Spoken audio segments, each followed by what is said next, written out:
जो need of the our है, चाहे वो डिप्रेशन हो, चाहे वो एंजाइटी हो, चाहे वो पैनिक अटैक हो, चाहे वो सब्सटेंस यूज डिसऑर्डर हो, चाहे वो कोई सेक्सुअल प्रॉब्लम्स हो, ये सारे ऐसे टॉपिक हैं जिसका बहुत बड़ा टैबू है सोसाइटी में। कोविड के बाद से the incidences of mental illnesses has increased. मेरे बेटे को क्या हो रहा है, या वो पढ़ाई में ध्यान क्यों नहीं दे पा रहा है, या मेरे पड़ोसी को ऐसा क्या हो गया है। एंजाइटी डिसऑर्डर, कोरोना के बाद एंजाइटी आजकल हर वर्ग में इतनी कॉमन हो गई है, चाहे वो फीमेल्स हों, बच्चे हों। मुझे ऐसा लग रहा था कि I am about to pass out. Coronary heart disease या हार्ट अटैक का रिस्क रहता है। हार्ट डिजीज जैसी बीमारी आ सकती हैं। अगर आपको सपोर्ट सिस्टम बहुत जल्दी मिल जाएगा तो आपका पैनिक हो, अटैक हो या एंजाइटी डिसऑर्डर हो, आप उससे बहुत जल्दी रिकवर कर जाएंगे और वो सबसाइड कर जाएगा विद इन 10 to 15 मिनट्स। लेकिन अगर आप अकेले हो और कोई नहीं है तो वो थोड़ा लॉन्गर पीरियड हो सकता है। What is trauma, what is PTSD और CPTSD? Trauma is the main cause why mental illnesses are on rise.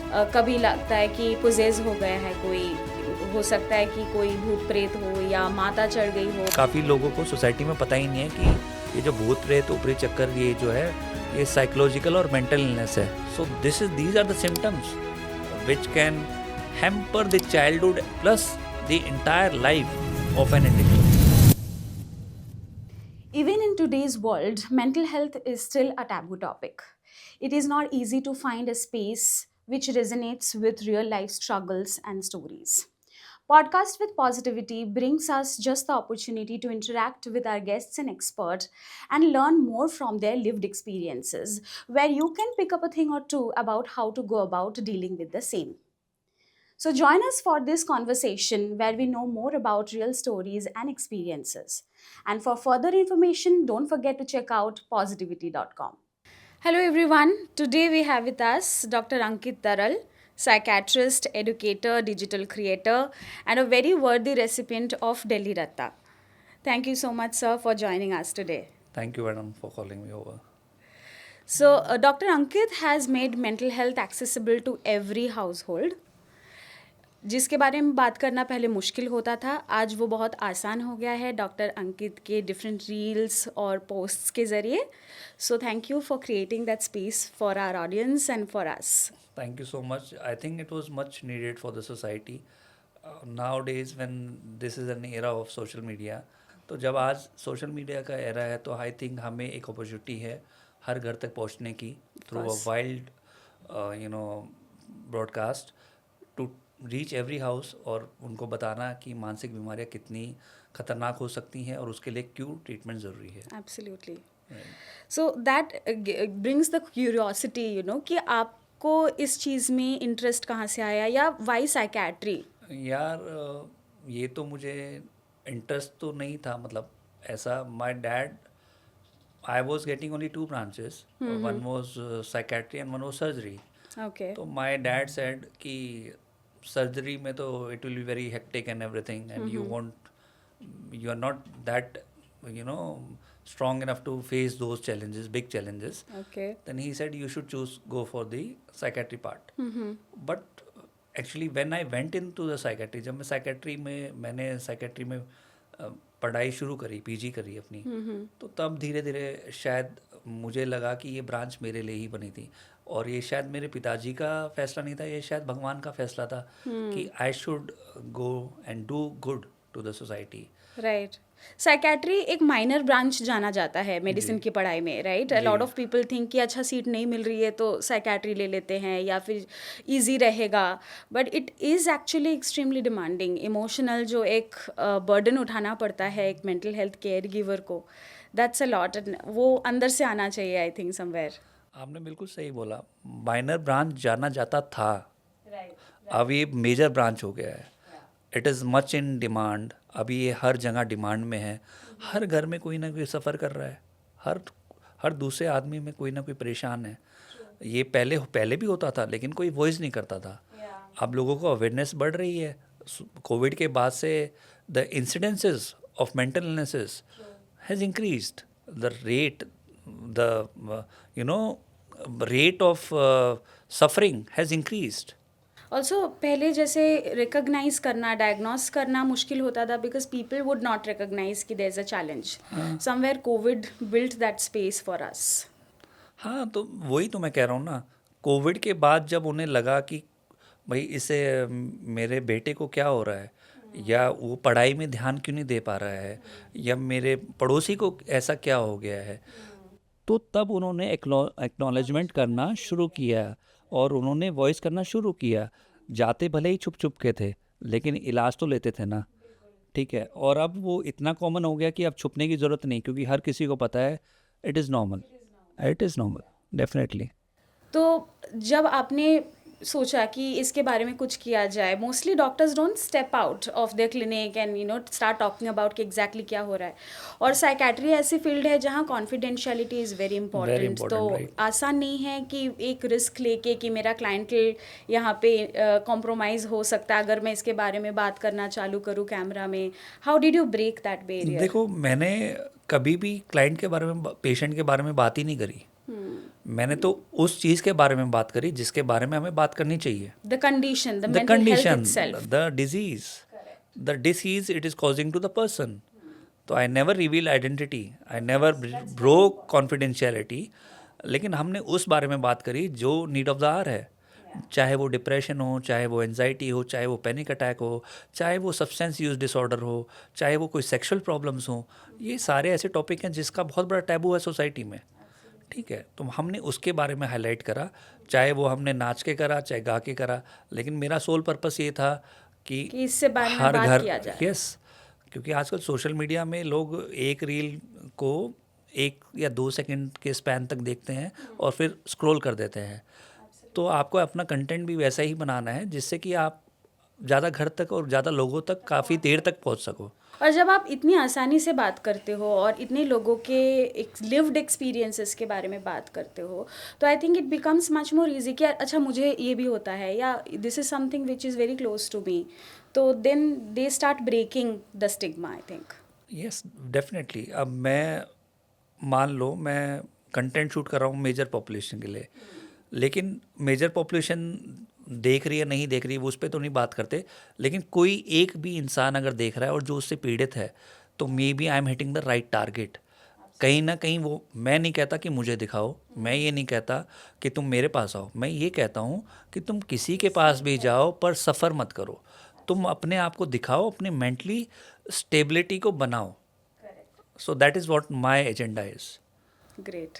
I think that gives us the perfect cause to, to be even here and talk about this today. In your experience in service, अगर आपने किसी एक particular condition को as a epidemic देखा है, सबसे ज़्यादा फैला हुआ, what would that be? See according to me, mental illnesses आजकल बहुत राइज पे हैं, और किसी एक पर्टिकुलर मेंटल इलनेस को एपिडेमिक बोलना is not justified. I think mental illnesses as a whole lot is a epidemic today. लेकिन हाँ, फिर भी अगर आप पूछ रहे हैं तो मैं एक मेंटल इलनेस को हाईलाइट करना चाहूँगा, वो है एनजाइटी डिसऑर्डर। कोरोना के बाद एनजाइटी आजकल हर वर्ग में इतनी कॉमन हो गई है, चाहे वो फीमेल्स हों, बच्चे हों, स्कूल गोइंग चिल्ड्रन हों, बूढ़े हों, सब में एनजाइटी बहुत ज़्यादा कॉमन है। तो हाँ, एनजाइटी डिसऑर्डर को मैं लेबल करना चाहूँगा एज एन एपिडेमिक। राइट. और इसके क्या सिम्टम्स हो सकते हैं अगर कोई ये देख रहा है, उसको समझना है कि शायद मेरे में तो नहीं है? What are the red flags would you say? अगर आपको अनईज़ हो रहा है, आपको लग रहा है हार्ट रेट मेरी वो इंक्रीज़ लग रही है, चेस्ट में घबराहट सी लगती है, या आपको पसीना आ रहा है ना, आपको कोई भी काम करने से डर लग रहा है ना, तो ये शायद बेसिक सिम्टम्स हैं जो कि लेमैन लैंग्वेज में बताए हैं, ताकि ये बेसिक सिम्टम्स हैं कि आप शायद एंग्शियस हो रहे हो, आप फियर मोड में जा रहे हो, फियर से फ्लाइट मोड थोड़ा में जा बहुत रहे हो। डर तो हम सबको लगता है. To what extent would you think I should go for a doctor's visit? कितने दिन होने के बाद या कितना इंटेंसिटी में फील होने के बाद? डर का मतलब ये है कि जिससे आपको अनईज़ हो रही है ना। अगर आप अनईज़ हो रहे हैं और वो अनईजीनेस काफ़ी देर तक आपके अंदर बनी हुई है, और उसकी वजह से फिजिकल सिम्टम्स जैसे कि जीआई ट्रबल्स आ रहे हैं, गैस्ट्रिक इश्यूज आ रहे हैं, आपको बार बार वॉशरूम जाने का मन कर रहा है, तो I think that is the point when you can tell कि ये आपका जो प्रॉब्लम है ये बढ़ गया है और ये इसके लिए आपको एक साइकेट्रिस्ट को दिखाना चाहिए। राइट। और एक वर्ड एंजाइटी के साथ ही आ जाता है विच इज़ पैनिक। तो panic is a common English word also, don't panic, oh I Yes, get panicked, yes, right. लेकिन पैनिक डिसऑर्डर भी एक डायग्नोसिस आता है डीएसएम या बिल्कुल आईसीडी में। जी। तो what is it that separates anxiety with panic? यार देखा जाए तो डीएसएम या आईसीडी में भी एंजाइटी के आईसीडी क्राइटेरिया में ही पैनिक डिसऑर्डर का सब पार्ट होता है वो। Correct. So it is a form of anxiety disorder. वो कैटेगराइज दूसरे बी ब्लॉक में करा है तो अलग बात है, लेकिन it is a anxiety disorder only. लेकिन वो पैनिक में क्या होता है, आप किसी भी चीज़ से पैनिक कर जाते हो। उसने क्या बोल दिया, उसने क्या सोचा होगा, कहीं ये तो नहीं हो जाएगा, अगर मैं वहाँ नहीं पहुँचा तो क्या होगा, ठीक है, मैंने ये काम नहीं करा तो क्या होगा, कल मैंने पीपीटी नहीं सबमिट करी तो क्या होगा, मैंने बॉस को रिपोर्ट नहीं करा तो क्या होगा। तो ये सारे क्या होगा, क्या हुआ, क्या होना था, इन सारी चीज़ों की वजह से जब आप शॉर्ट टाइम में पैनिक करते हैं तो उसे पैनिक कहते हैं, जिसकी वजह से आपकी हार्ट रेट बढ़ जाती है, आपको समझ नहीं आता, आपका जो थॉट प्रोसेस है वो इरेशनल हो जाता है, कुछ टाइम तक थॉट ब्लॉक भी हो जाता है। बहुत ज़्यादा डिजी फील होना जी, या डार्कनेस हो डार्कनेस जाना। फील होना, कुछ समझ नहीं आना, ठीक है, स्वेटिंग करना, है ना। एक फुल फ्लेजेड एपिसोड में बहुत लोग रिपोर्ट करते हैं कि it's an impending feeling of doom. मुझे ऐसा लग रहा था कि I am about to pass out. तो बहुत लोग ये भी सोचते हैं कि it is something which is mimicking a heart attack. तो क्या एंजाइटी होने से आगे चल के कोरोनरी हार्ट डिजीज़ या हार्ट अटैक का रिस्क रहता है? नहीं यार देखिए, मैं तो ये कह रहा हूँ स्ट्रेस की वजह से कॉरोनरी हार्ट डिजीज़ हो सकती हैं, है ना। एनजाइटी की देखो, एनजाइटी कब होता है, जब आपके बॉडी में ऑलरेडी स्ट्रेस होता है। जब आपकी बॉडी का जो स्ट्रेस हार्मोन है कॉर्टिसोल लेवल्स हाई रहेंगे तो आपको हाइपरटेंशन जैसी बीमारी, कॉरोनरी हार्ट डिजीज़ जैसी बीमारी आ सकती हैं। अब रही बात कि एनजाइटी डिसऑर्डर को और हार्ट डिजीज़ को कैसे आप डिफरेंशिएट करेंगे। देखिए, आज सोसाइटी में ये माना जाता है कि कोई भी घबराहट होती है, चेस्ट में पेन होता है तो ऐसा लगता है लोगों को हार्ट अटैक ही आ रहा है, लेकिन ऐसा नहीं होता। एंजाइटी के सिम्टम्स बिल्कुल हार्ट अटैक से अलग होते हैं। हार्ट अटैक जो होता है वो चेस्ट पेन के साथ साथ लेफ़्ट आर्म पेन और लेफ़्ट जॉ में उसका पेन रेडिएट करता है, और वो पेन एक मेडिकल इमरजेंसी होती है। वो पेन इतना पेन सच में पेन होता है एक्चुअली, और वो इतना सीवियर होता है कि मतलब आप सहन नहीं कर पाओगे। पहली बात, पेन जो है असली में पेन होता है और आप उसे सहन नहीं कर पाओगे, तो वो मेडिकल इमरजेंसी होती है और वो लास्ट लॉन्ग करती है जब तक कि आपको मेडिकल ट्रीटमेंट ना मिल जाए। ठीक है। correct. एंजाइटी में क्या होता है, एंजाइटी में पेन नहीं होता। एंजाइटी में आपकी जो हार्ट रेट है वो बहुत फास्ट हो जाती है, हार्ट बीट चेंज, हार्ट तेज से धड़कता है। उसके साथ साथ आपको फिजिकल सिम्टम्स जैसे कि स्वेटिंग, जीआई अपसेट, ठीक है, ऐसे फिजिकल सिम्टम्स रहेंगे। तो ये दोनों में फ़र्क है। और मतलब एंजाइटी के जो सिम्टम्स हैं वो बहुत जल्दी रिजॉल्व भी कर जाते हैं। जैसे ही आपका स्ट्रेस गया वो अपने आप रिजॉल्व भी कर जाएंगे। और 20 to पैनिक 25 एपिसोड भी जैसे पीक होता है, it comes down with in a few minutes. या with in 15 to 20 minutes I think. तब अब इन सारी एंजाइटी डिसऑर्डर्स में सब में कॉमन क्या है, सपोर्ट सिस्टम। अगर आपको सपोर्ट सिस्टम बहुत जल्दी मिल जाएगा तो आपका पैनिक हो, अटैक हो या एंजाइटी डिसऑर्डर हो, आप उससे बहुत जल्दी रिकवर कर जाएंगे और वो सबसाइड कर जाएगा विद इन 10 to 15 मिनट्स। लेकिन अगर आप अकेले हो और कोई नहीं है तो वो थोड़ा लॉन्गर पीरियड हो सकता है। अगर हम एंजाइटी और ऐसे डिसऑर्डर्स की बात कर ही रहे हैं तो एक और वर्ड उसके साथ साथ आ जाता है विच इज़ डिप्रेशन। बहुत ज़्यादा चल रहा है अभी लोगों के बीच या सोशल मीडिया में। तो ये डिप्रेशन जो है, व्हाट डू यू थिंक कि is it also to a level of epidemic? बहुत ज़्यादा लोग बोल रहे हैं, सैडनेस को डिप्रेशन समझ रहे हैं। क्लिनिकल डिप्रेशन जो है वो सैडनेस से ऑब्वियसली अलग है। तो इसके बारे में आपका क्या ऑब्जर्वेशन रहा है? देखिए यार, वही बात है एंजाइटी वाली और हार्ट अटैक वाली बात, है ना। सैडनेस और डिप्रेशन में भी यही अंतर होता है। सैडनेस होती है टेम्पररी, डिप्रेशन होता है 30 दिन तक लगभग। अगर आप उदास रह रहे हो, लगातार मन उदास रह रहा है, रो रहे हो, मरने के विचार आ रहे हैं, किसी भी चीज़ में मन नहीं लग रहा है, खाना नहीं खा रहे हो, स्लीप डिस्टर्ब्ड है है ना, और हमेशा नेगेटिव बातें कर रहे हो, तो वो डिप्रेशन का क्राइटेरिया होता है। 30 दिन तक अगर लगातार होता है, या 15 कम से कम मतलब 30 दिन तो मेरे हिसाब से होना चाहिए। सैडनेस क्या होता है, आज मैं दुखी हूँ, मेरा कोई काम नहीं बना, मैं दुखी हूँ, ठीक है, It's momentary. हाँ मैं दुखी हूँ, कल को मुझे रिवॉर्ड मिल गया, सैडनेस गई, I am happy. It's more long term, it's more pervasive. Sadness is short term, depression is long term, या it is very chronic, right. और इस सिम्टम्स में जब आप केसेस देखते हो, What role does loneliness play in this? सारा खेल ही लोनलीनेस का है। अब पहले आपने देखा होगा हमारे यहाँ पे जॉइंट फैमिली कल्चर होता था, ठीक है, देखो दिक्कत तो जॉइंट फैमिली में बहुत लोगों को होती थी, लेकिन आज हमें समझ में आता है कि जॉइंट फैमिली कल्चर सबसे बेस्ट कल्चर होता था, क्योंकि आपके पास दादा, पापा, चाचा, ताऊ, है ना, चाची, मामी कोई और ना कोई ताई, सपोर्ट सिस्टम, है ना, किसी के साथ सब है बात आपके करना. पास, सबके पास है। अगर मम्मी पापा बिजी हैं तो ताऊ जी हैं ना, चाचा जी हैं ना, है ना, चाचा के बच्चे हैं ना, ताऊ जी के बच्चे हैं ना, so you have a whole lot of people, children around, playing, talking, fighting.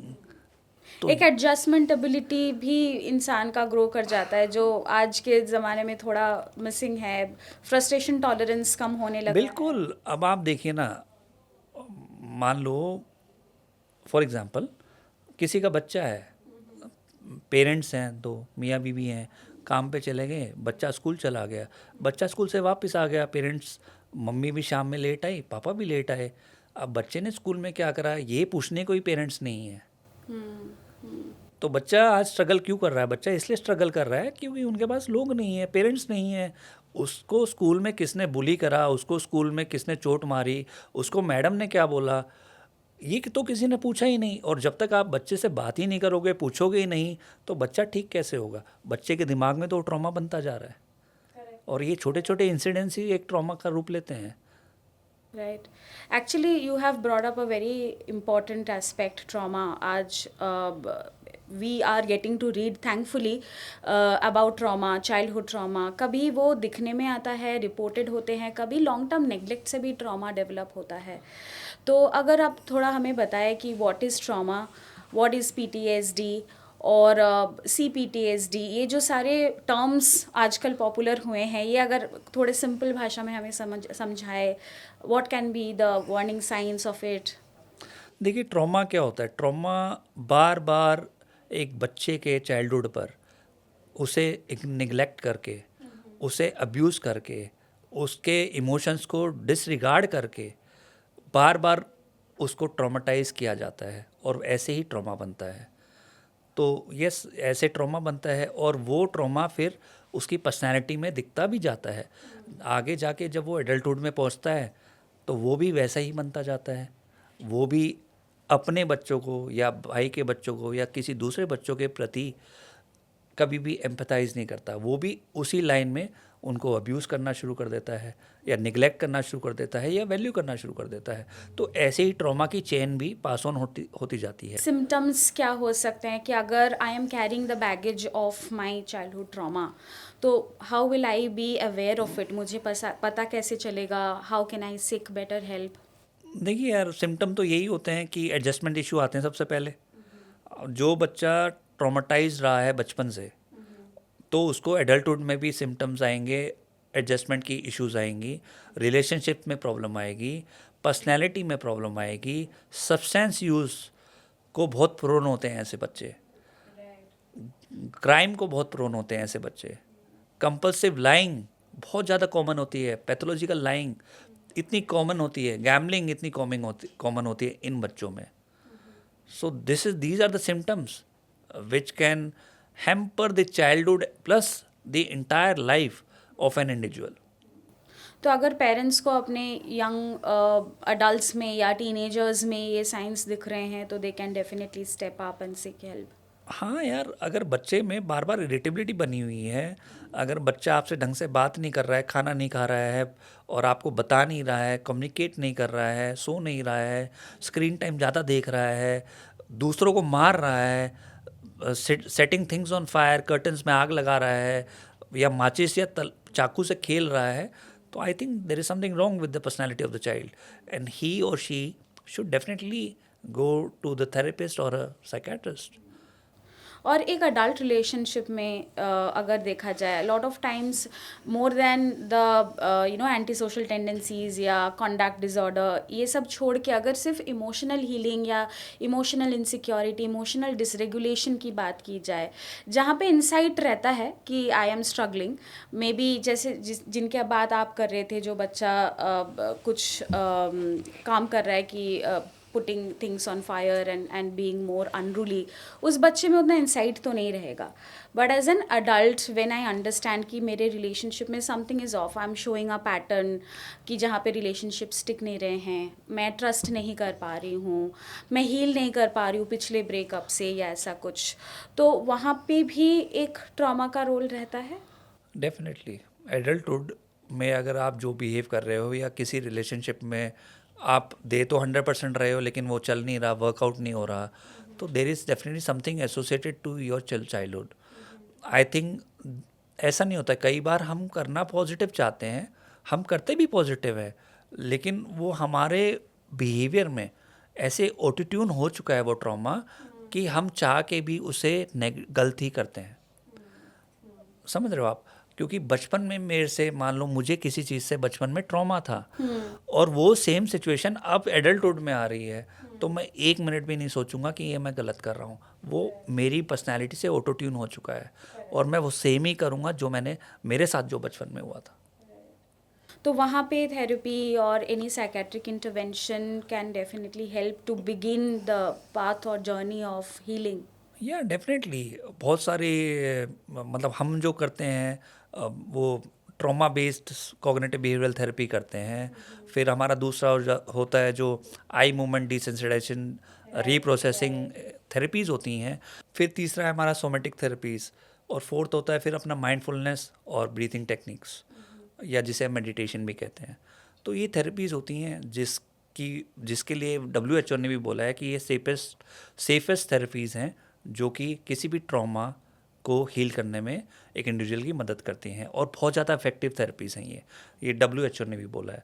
और ये PTSD और चाइल्डहुड ट्रॉमा के लिए बनी हुई हैं. कहीं पे आपने देखा हो कि maybe the person has come from very generic concerns, जैसे स्लीप रिलेटेड प्रॉब्लम या exam anxiety, but case history लेते हुए आपने देखा कि there is a lot of covert trauma involved, ऐसा? Definitely. See, I think trauma is the main cause why mental illnesses are on rise, other than the environmental factors. So yes, mostly cases I have seen the children, especially, they are traumatized in their childhood. They are being inappropriately touched. They are being inappropriately abused, but they never has the voice or the courage to raise the issues to their parents.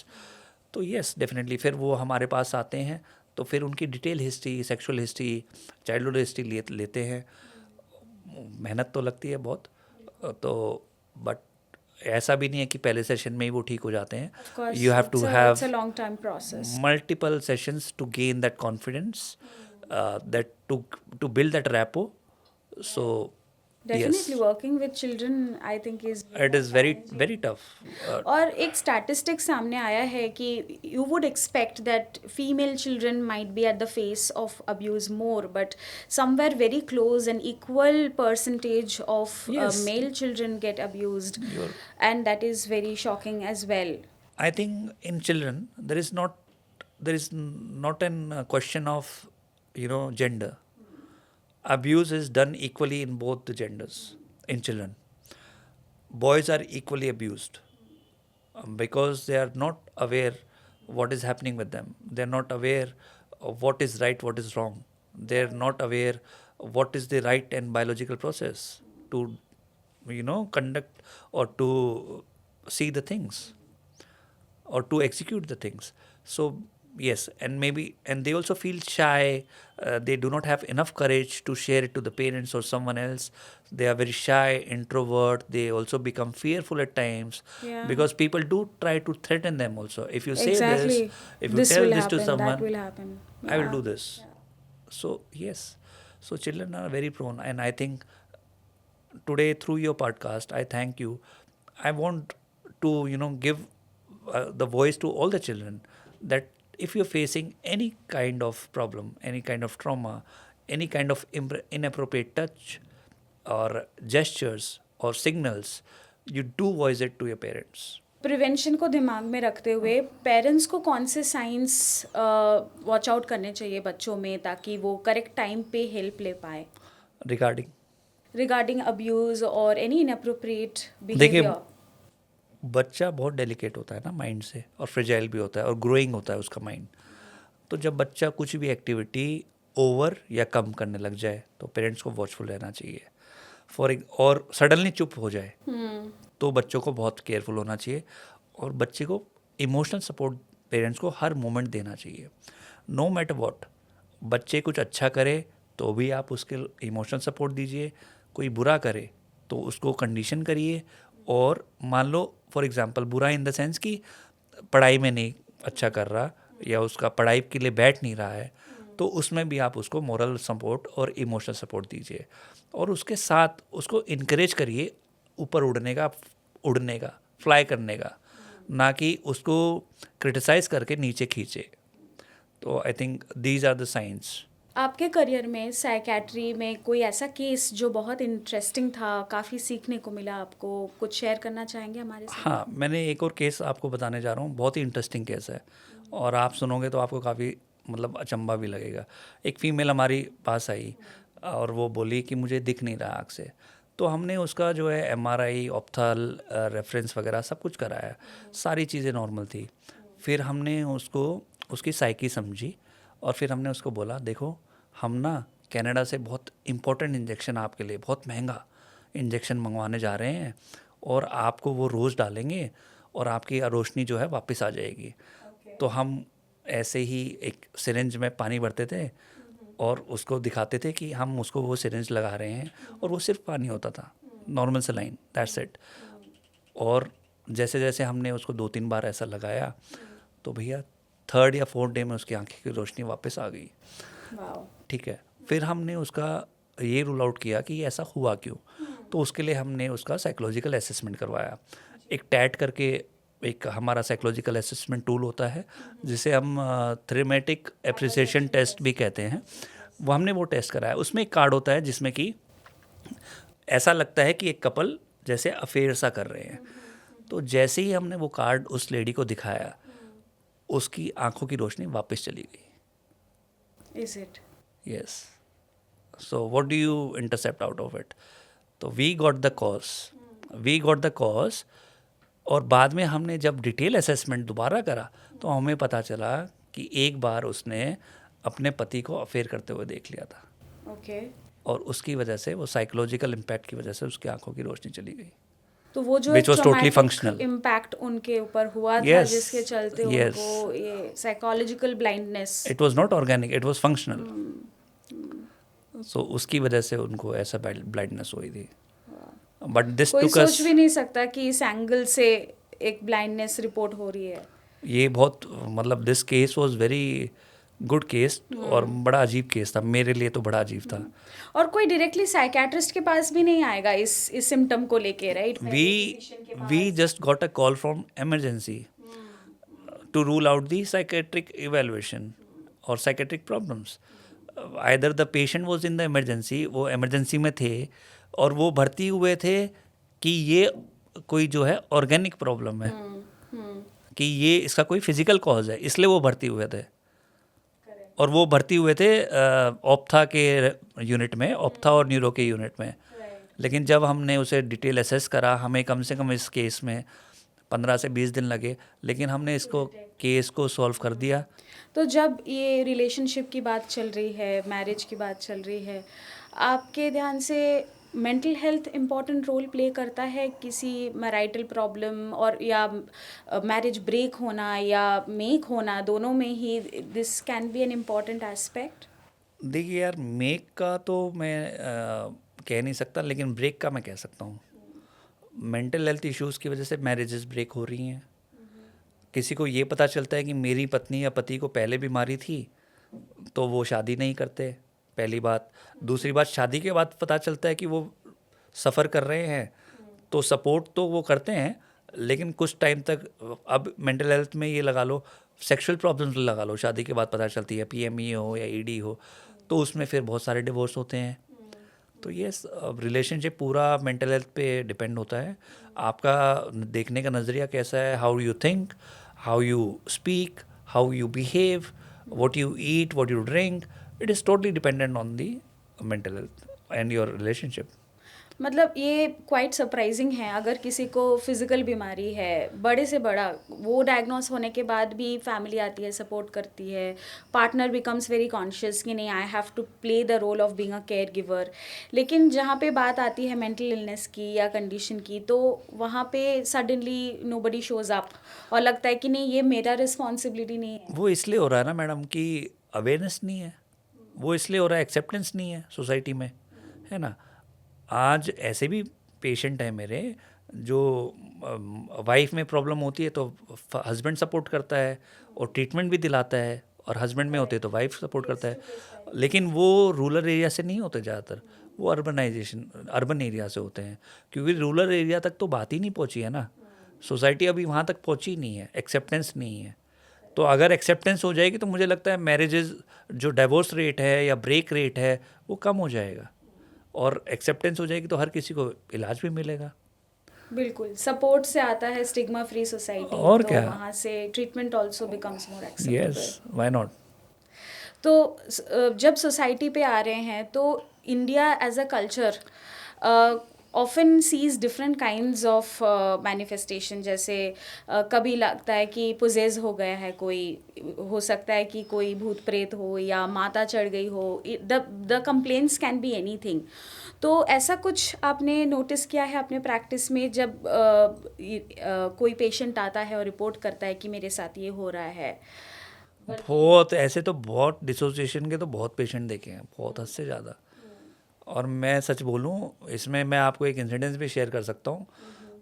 मेरे HOD हुआ करते थे, और जैसे for example किसी को ये पता नहीं होता होगा, काफ़ी लोगों को सोसाइटी में पता ही नहीं है कि ये जो भूत प्रेत ऊपरी चक्कर ये जो है, ये साइकोलॉजिकल और मेंटल इलनेस है। करेक्ट, ठीक है, तो ये लोगों को पता नहीं है।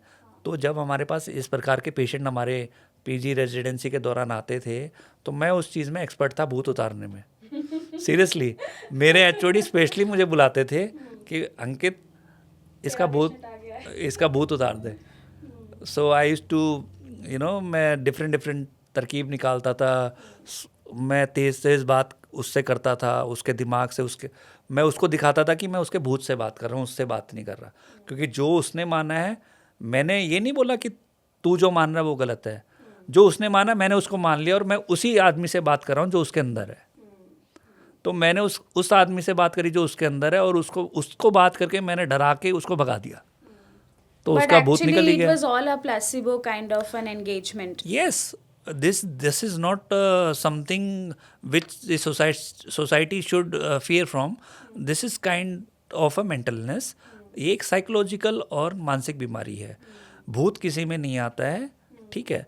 अब इस पे बहुत डिबेट भी हो सकता है, कुछ भी हो सकता है, लेकिन मेरा जो मैंने पढ़ा है, जो साइंस कहती है, वो मैं कह रहा हूँ कि हम ऐसे मरीजों को देखते हैं, और हम काफ़ी लोगों के जो डिसोसिएटिव स्पेल्स इसे कहते हैं, उसको निकाल चुके हैं, उसको तोड़ चुके हैं, और आज वो बिल्कुल ठीक हैं। और कहीं ना कहीं उसमें एक स्ट्रेसर छुपा होता है।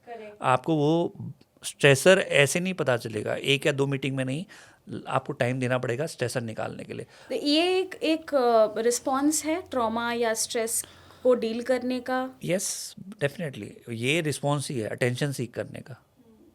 बट वो इंसान जानबूझ के नहीं कर रहा है, it's a manifestation of the problem. यार, अब इसमें तो मैं क्या बोलूँगा कि जानबूझ के कर रहा है कि नहीं कर रहा है, लेकिन कर तो रहा है वो, टू सीक अटेंशन, है ना, to consciously gain more power, to consciously gain more eyeballs on him, ज़्यादा अटेंशन मिलेगी, है ना। कभी ये भी देखा गया है कि लॉन्ग टर्म अब्यूज़ में अगर किसी को प्रोटेक्ट करना है खुद को, तो वो भी ये डिसोसिएटिव स्पेल्स का जरिया ले सकता है। ये डेफिनेटली। अब ये इस पे भी मैं एक केस बताता हूँ आपको। एक फ़ीमेल मेरे पास आई दिखाने, डॉक्टर साहब मुझे ये हो रहा है, नहीं, फीमेल का अटेंडेंट मेरे पास आया कि मेरी वाइफ को ऐसा ऐसा हो रहा है, ये बेहोश हो जाती है, गिर जाती है और थोड़ी देर बाद फिर जिंदा हो जाती है, उठ जाती है, मतलब वो जिंदा ही बोला उसने। तो मैं समझ गया केस क्या है। तो फिर मैंने उसके पति को बाहर भेजा और मैंने उनसे बात करी। मैंने कहा मैडम क्या बात हो रही है, बताओ क्यों कर रही हो ऐसा। फिर जब मेरी उससे रेपो पेशेंट से बन गई ना, तो उन्होंने मुझे बताया कि सर मैं ऐसा जब करती हूँ ना तो मुझे सब काम नहीं करने देते, मेरा ध्यान रखते हैं, right, मुझे अच्छा खाना देते हैं, अच्छे से बात करते हैं। तो ये बार बार अब उसका लर्निंग पैटर्न बन गया है, एक लर्निंग बिहेवियर बन गया है। और वो इसलिए करती है क्योंकि उसका कोपिंग मैकेनिज्म ऐसा बन गया है। उसको अटेंशन मिलती है, सेवा मिलती है, काम करने को नहीं मिलता और उसको कोई तंग भी नहीं करता। सो इसलिए ज़्यादातर इसलिए करते हैं। लेकिन सबके पीछे मैं जो कहना चाहता हूँ, ट्रांजेंट पोजेशन डिसऑर्डर कहते हैं, भूत प्रेत आना, उसको ट्रांजेंट पोजेशन, जो कि एक फॉर्म ऑफ डिसोसिएशन है। तो इन सब के पीछे स्ट्रेस कहीं ना कहीं छुपा होता है और लोग जब ऐसी हरकतें करते हैं तो वो स्ट्रेस की वजह से करते हैं, वो किसी मानसिक बीमारी थैंक की यू वजह फॉर से करते हैं। Educating us on that. और ऑन एन एंडिंग नोट, जो हमने आपके कंटेंट में ज़्यादातर नोटिस किया है कि आप स्पिरिचुअलिटी की बात करते हो या involving whatever is our Indian cultural roots in treatment. तो जो लोग क्लिनिकली प्रैक्टिस करते हो बहुत बहुत टाइम ये बाउंड्री कभी लांघते नहीं है स्पिरिचुअलिटी और साइंटिफिक इंटरवेंशन के बीच, लेकिन आपने वो स्टेप लिया है और लोगों ने एक्सेप्ट भी किया है, रिसीव किया है। तो आपको क्यों लगा कि स्पिरिचुअल हीलिंग या स्पिरिचुअल अवेयरनेस के साथ साइकेट्री को पेश किया जाए? देखिए मेरा ये मानना है कि अगर जो इंसान भगवान में मानता है और जो इंसान भगवान में मान के ये जानता है सही गलत क्या है, तो वो कभी परेशान नहीं हो सकता। और जिसे भगवान पे भरोसा है तो वो परेशान नहीं हो सकता। ठीक है, तो स्पिरिचुअलिटी हमें कॉन्फिडेंस देती है, एक होप देती है, एक बिलीफ सिस्टम बनाए रखती है कि अगर मेरे साथ कोई नहीं है, मेरे माँ बाप नहीं है, मेरे भाई बहन नहीं है, कोई नहीं है, तो मेरे लिए भगवान है। तो जिसका बिलीफ है आप वो समझ के उस रूट से उनको हेल्प करने की कोशिश करें। देखिए मैं ये कह रहा हूँ कि बिलीफ सिस्टम नहीं भी है तो बनाओ। जो जिनमें बिलीफ सिस्टम नहीं है, अब भगवान किसी ने देखा तो है नहीं, भगवान तो बिलीफ सिस्टम ही है ना। तो भगवान एक बिलीफ सिस्टम इसलिए है कि भगवान की वजह से दुनिया सही है, भगवान की वजह से राइट और रॉन्ग है, a sense of ethics. Ethics है। अगर भगवान ही रहेगा जिसका बिलीफ सिस्टम नहीं है, तो उसके लिए तो मैं और आप और कोई भी एक नॉर्मल आदमी होगा, उसे हमें मारने में या हर्ट करने में कोई 1 मिनट नहीं लगेगी। वो हमारे इमोशन को कुछ समझेगा नहीं। भगवान है तो इमोशन है, क्योंकि भगवान और स्पिरिचुअलिटी ही हमें एक बेहतर इंसान बनाता है और हमारे इमोशंस को वॉइस करते हैं। तो आपके हिसाब से ये एम्पैथी को बढ़ाता है और Definitely. काइंडनेस अब जैसे वर्चूज को और बढ़ावा देता है। Yes. Thank you for taking the time और यहाँ आने के लिए, हम सबको बहुत सारे इंसाइट देने के लिए, आपके एक्सपीरियंसेस शेयर करने के लिए। थैंक यू सो मच, आपने मुझे बुलाया, मैं आपका आभारी हूँ। And yes, maybe we look forward to more podcast. Absolutely. Thank you so much. Thank you. And that was an honest and very insightful conversation with Dr. Ankit Daral. If you felt inspired and you want to start your therapy journey today, then please book your first consultation with Positivity. Visit our website www.positivity.com.